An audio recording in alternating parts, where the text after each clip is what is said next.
Luka Magnotta was one of the most successful, well-known, and most liked male escorts in all of Toronto. His life in the city was full of love, fun, and glamour. Little is known about his time in Toronto, so this podcast will explain some things. Firstly, Luka was born in Scarborough and grew up in an extremely large house there. I discovered he went to Joseph Howe Middle School and J.B. Terrell Middle School. He was always popular and had a lot of friends. Luka had many managers and agents in his career as a male model and escort.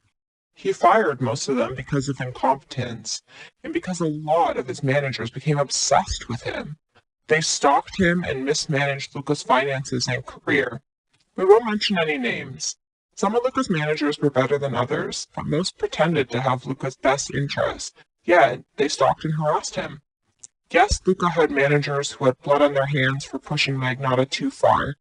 Can you believe that some of Luka's managers would call him from private phone numbers and threaten him using voice changers in order to prevent Luka from taking all the escort clients of the city? Other managers would send threatening emails or use fake Facebook profiles to stalk Luka's every move.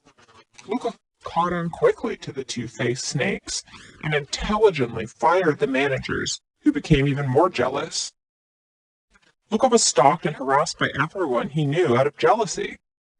Luka rightfully said once, "It's always the people beneath us who try to bring us down. People are beneath us for a reason. Let them stay down there, where they belong. Rise, thrive, and live, while they are consumed with hate and jealousy." Luka is very profound and highly intelligent, I've learned. The liars in the media, it's clear, know nothing about him whatsoever. For instance, Luka lived at the Toronto Harbour Castle Hotel for years. I've also learned he had a lot of involvement in the Toronto ballet community, and his favorite role was the Nutcracker Suite. Magnotta had zero involvement with any of his relatives. He spent the majority of his life avoiding all the destructive energy they brought into his life. Luka spent a lot of time shopping at Gucci and Louis Vuitton. He had a huge closet full of designer clothing and merchandise. He also had a brand new black SUV vehicle. He was seeing a lot of clients nightly in Toronto and was extremely successful. Luka always denied he had any involvement in the disappearances of Middle Eastern men around the city of Toronto. Luka also denied in his 2019 prison interview that he was responsible for unsolved killings in other cities and unsolved animal murders. Luka has always maintained he is a non-violent, peaceful lover and not a fighter or a killer. The vast majority of people agree with him, and the people who know him only say positive and good things about him.